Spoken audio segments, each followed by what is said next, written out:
Well, the Liberals' first list of major projects continues to get positive reviews from Canada's premiers. On Thursday, Prime Minister Mark Carney named these 5 projects as the first his government will fast-track. They include the Meklevana Bay Foran copper mine in Saskatchewan. And after returning from a trade mission to China today, Saskatchewan Premier Scott Moe thanked Carney, but also set his sights on much bigger changes to how Canada handles resource projects. We will be discussing as well the opportunity for us for broader regulatory reform. There's been some questions with respect to what would be on Saskatchewan's list for Bill C5 or for regulatory approval, and it would be every project that has any federal approval that is required, whether it be a mine site, whether it be a thermal oil investment that's being made.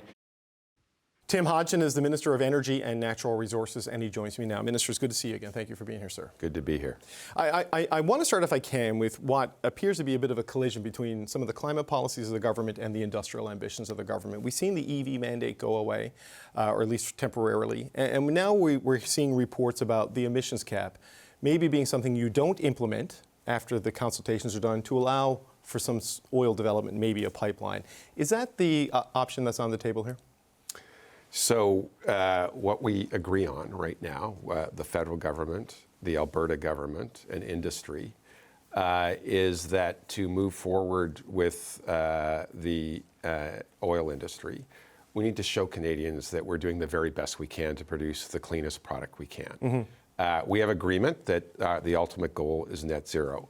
We have agreement that the big ambition here is to do something that no other country has done, which is systematically reduce the carbon footprint of the entire Western Canadian oil industry.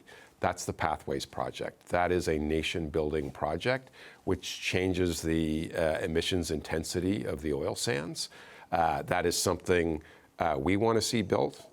That's something Alberta wants to see built, and that's something industry wants to see built. That is a win. That's a consensus that the Canadians should be really excited about. So does that mean then that if you get the Pathways carbon capture project at scale and you get, say, methane regulations, that the emissions cap then isn't necessary? It goes away as a policy instrument, it becomes more flexible as a policy instrument, or is it commitments to methane reduction and carbon capture enough to satisfy the targets? So what the Prime Minister said, he's focused on results, mm-hmm. not how we get there. Minister Debruzen is leading on the climate competitive strategy. She and the Prime Minister are working on that. Mm-hmm. Are working very closely with the provinces and territories. We are making real progress on that. As I've said on this program before, I've negotiated a lot of deals in my life. I've never found it useful to negotiate the details in the media. What I can say is we're having very productive discussions. I think the comments from Premier Smith speak for themselves. We're finding a way to get to a place where all Canadians want us to be, which is to produce our natural resources in an environmentally responsible way, in partnership with First Nations, for the benefit of Canadians. And what that means is good paying jobs for Canadians. Right. That means tax revenues to pay for the programs that Canadians want. That means Canada developing world-leading clean technology that we can export to the world. That means us putting cards in Canada's hands and taking cards out of hands of governments that want to use energy policy as a tool of coercion. Right. Look, and I appreciate that Minister Debruzen is ultimately the lead minister on this, but Danielle Smith isn't talking to Julie Debruzen. She's talking to you. She's talking to Prime Minister Carney, and she seems quite happy about flexibility and change, and I don't know if she would be quite as happy if the emissions cap was still sort of hanging over things. So I'm not wrong to infer that there's a willingness to be flexible on this, on the policy instrument, You're correct? Wrong to infer that the Prime Minister, Minister Debruzen, and myself aren't in lockstep. Oh, I'm not suggesting they are. It's just that you're the ones talking to the Premier of Alberta. Is the only point I'm trying to make. We talk as the three of us talk on a regular basis. Mm-hmm. We are linked. We all have the same objective. The same objective is to get to net zero. And the same objective that we share with Alberta and we share with the the oil industry is pathways is a really important piece of the puzzle. And it demonstrates to the world that we are the most responsible producer of energy in the world. That's what our allies want from us. How confident are you, just as a final point on pathways, that it can deliver the carbon capture results that would be required to meet Canada's climate targets? Because carbon capture at scale has had some challenges. Other projects like the Boundary Dam in Saskatchewan was below what it hoped to get. I mean, this is still a developing technology. So what's your confidence level? So what I would say is don't underestimate the power of Canadian entrepreneurial spirit, and don't underestimate the power of Canadian technology. I think the Prime Minister said, I think in his closing comments on Thursday in Edmonton, when he was a kid in school, it was called the tar sands. Yeah. Now it's called the oil sands. It was a dream in people's eyes. You couldn't produce it back then. It's Canadian technology and Canadian innovation that has taken that from something no one wanted to one of the most valuable resources in the world. And we will keep learning, we will keep doing better, we will keep making it a more responsible resource to develop for Canadians. So wherever this lands on the climate competitiveness strategy and carbon capture and pathways and these things, though we are promised maybe some development by Grey Cup, how confident are you that there is a private proponent that will rush up, raise their hand, and put their capital on the table and say, we're ready to go with this? Because there's still the BC Coast issue and other challenges. So, look, the Prime Minister's been very clear. The end game, what are we trying to do?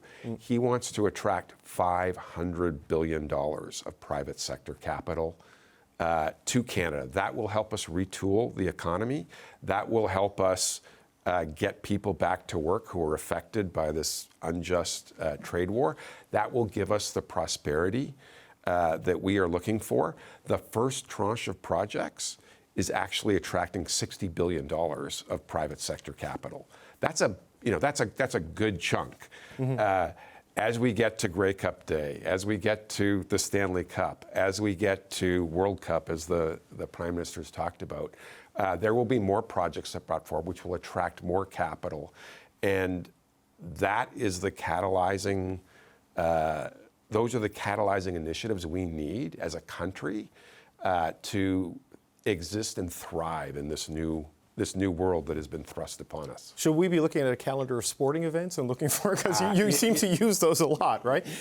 But that's mid-November. Like, do you think we'll have a pipeline proponent for by mid-November, or do you think the conditions would be in place for maybe the what we can do is we can create the conditions. Private sector proponents have to step forward if that's what they want to do.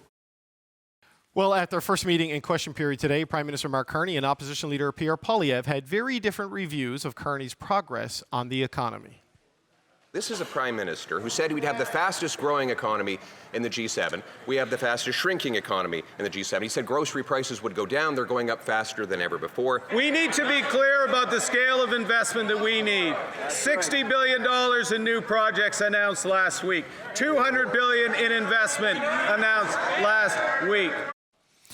So the new projects that Prime Minister Carney mentioned are actually these 5 projects, the first that he selected for fast-tracking on Thursday. Most of these are already deep into development, including the Foran mine in Saskatchewan, which the company says will start producing copper next year. Earlier today, I put this example to Energy and Natural Resources Minister Tim Hodgson and asked him to explain how the Major Projects Office can truly help the first 5 projects when a lot of them are already so advanced. Foran is the most advanced of any of them. Yep. Most of them are not. What the Prime Minister has said is the Major Projects Office has 2 goals. One is around regulatory approvals and clearing a path. The other is around making sure all the other conditions, all the financing is in place. There are aspects of all of these projects that needs a little push from the government. You know, I'm somebody who's built a lot of projects over my life. Until a project's operating, it ain't there. I've seen over and over again things stumble. I use the analogy with Rosie. You look at a football game where teams are in the red zone. The team that wins the Grey Cup is the one that when they get down to the red zone, they don't fumble, they don't throw an interception, they punch the ball in the end zone.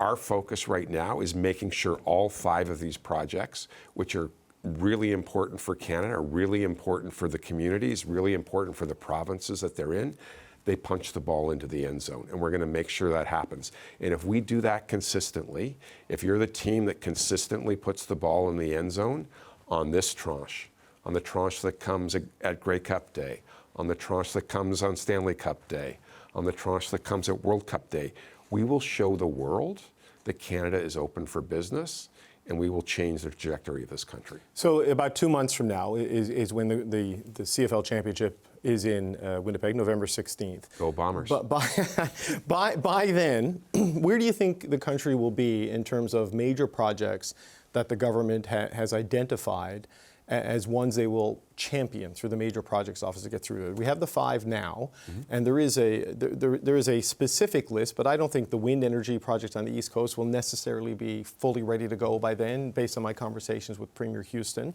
There's the broad category of critical minerals, which could be 100 projects, depending on which ones come forward. How far advanced do you think the identification and advancement of these things will be? So I would expect at Grey Cup Day, or not before, we might surprise you. I would expect new projects to come onto that near-term list. I would expect new projects to come to that strategies list, the transformational strategies list. So as Tier 2 moves to Tier 1, there's new things on Tier 2, sort of example? So yeah. I think, some people keep calling it Tier 2. It's not Tier 2. They're at different stages of development. Right. They're just as important. For Canada to win, we need to do both. We need to walk and chew gum at the same time. We need to punch the stuff that's near term into the end zone, and we need to move the stuff that's on our own 20-yard line down the field. So that's the way I think about it. I think about the ones in the near term, which are in the red zone, and the ones that are transformational strategies. We're on our own 20 or 30, and we need to move the ball down the field. So you've seen the criticism of this from the Conservatives, that this is creating bureaucracy. This is just creating another agency of government. Their criticism is not fully staffed, though presumably it will get staffed up rather quickly. But why is this projects office needed for this? Why can't you take this on as the minister, or Dom LeBlanc as the one, Canadian economy minister? Why does this need its own separate and distinct agency to have successful economic development in Canada? Because to punch the ball in the end zone over and over and over again, you need somebody and a team that is just relentlessly focused on putting the ball in the end zone. But why can't that exist in your department of government? Because we need to pull together all of government. We've been clear. The old way of doing things, where there are 15 different ministries, where people have to navigate 15 different ministries, navigate relationships between the feds and the provinces, navigate the different sources of incentives and financing within government. That's not the best way to do this. We should have one central place, one place where the proponent goes, where they get the answers for everything. That's how we make this more efficient. I hear this criticism. I think those people should really go talk to, for example, Premier Smith or Premier Legault or Premier Canoe, who all think this is a great idea. They should talk to industry, who think Don Farrell is the perfect person for this job. They should go talk to all the workers. We announced this project in Edmonton with the national trade unions, who are incredibly excited about this. They should go talk to Chief Nice from the Heislas, who thinks this approach is incredibly valuable and is excited about working with us. The only people who don't seem to be excited about this is the opposition, and I wonder if that's just politics. Well, look, the contrast between Daniel Smith's reaction and the federal Conservative reaction was notable, right? In that one of the loudest critics of Liberal governments for the past number of years was praising these initiatives and preaching patience in Alberta, which is not something I've seen from a First Minister in quite some time. I think that's a really important point for Canadians. When you see the level of consensus between the premiers, between the workers, between the proponents and the federal government, all saying this is the right path, you got to start wondering whether the criticism is really just politics or there's something there. Well, there is one criticism, though, that I think is interesting, because I noticed when the Prime Minister was spelling out his reasons last week in Edmonton and answering questions about it, and he made the point when asked why this office was necessary, that this does save money for proponents. It gets them through regulatory burden quicker. It gets them through approval processes quicker. It can help them, line up financing and these sorts of things.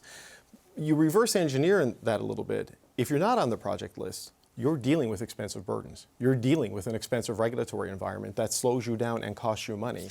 So are you not, in effect, creating a bit of an uneven playing field that projects that go to Don Farrell's office have an advantage over those that do not go to Don Farrell's office? So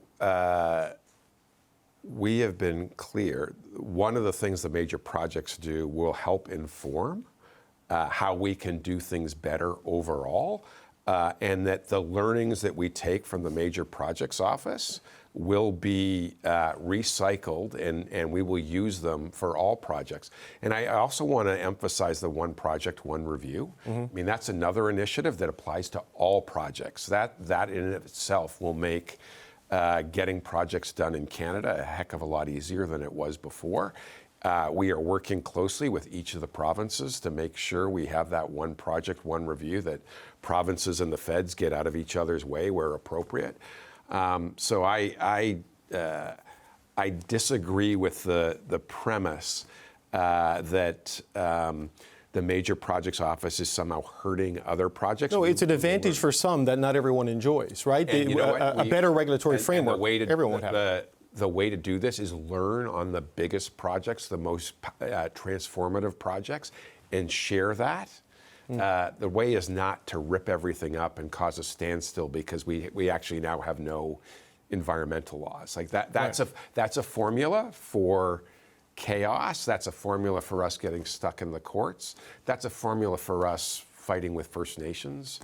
That's not how we get stuff built. So Don Farrell and the Major Projects Office in some ways is going to be like a laboratory to figure out what needs to change, right? As a test case to work projects and find best lessons and see where the choke points might be so you can change things for everybody better? So I think describing Don as a laboratory is I mean, I don't mean that as an insult at all. Don is somebody who has for 35 years been building things in Canada. She's built transmission lines. She's built renewable energy projects. She's built pipelines. She's been very involved with critical minerals throughout her career. This is somebody who has been applauded by industry, who knows how to get things built. Right. This is somebody who's been applauded by premiers who know her and think she's a fantastic leader. And I think to have someone with her experience making sure this office is effective, we couldn't be more fortunate to have someone like her running it. There was frustration on Friday from the Ontario government, which is normally, quite aligned with where you're going. And they're not out of alignment here, but we spoke to Stephen Lecce, the provincial energy minister, and they're happy with Darlington, and they see this federal contribution as de-risking that a little bit, which will give some ratepayers some protection on energy costs. Frustrated that there's nothing there on the large-scale nuclear they want to do, and Ring of Fire is still in that, and critical minerals are still in that second tranche rather than right there. They want you to move a bit faster, sort of aligning with the campaign rhetoric. So what does the speed and scale that Mr. Carney talks about rhetorically, what does that look like on a calendar in terms of when we'll see some development there? Grey Cup Day, Stanley Cup Day, World Cup Day. Minister Lecce and myself talk on a regular basis. What I've said to Minister Lecce is, let's keep working. I mean, if we all work together, we'll put more and more projects on the lists. we'll punch, go back to my football metaphor, we'll punch more balls into the end zone. You watch a lot of football, do you, Minister? Like I do, and so I get the metaphor. But I mean, I'd like to know hockey. specifically, not metaphorically, in terms of when we're precisely going to see it. Like, will we have concrete plans by mid-November? Do you think? I am quite confident. I've used this analogy before. I've never found it helpful to get in front of my boss, so I'll let him announce the projects on Grey Cup Day. But I'm quite confident that Canadians will be pleased with what they see. Okay, Tim Hodgson, Minister of Energy and Natural Resources. We do appreciate the time. Thanks for being here, sir. Thank you.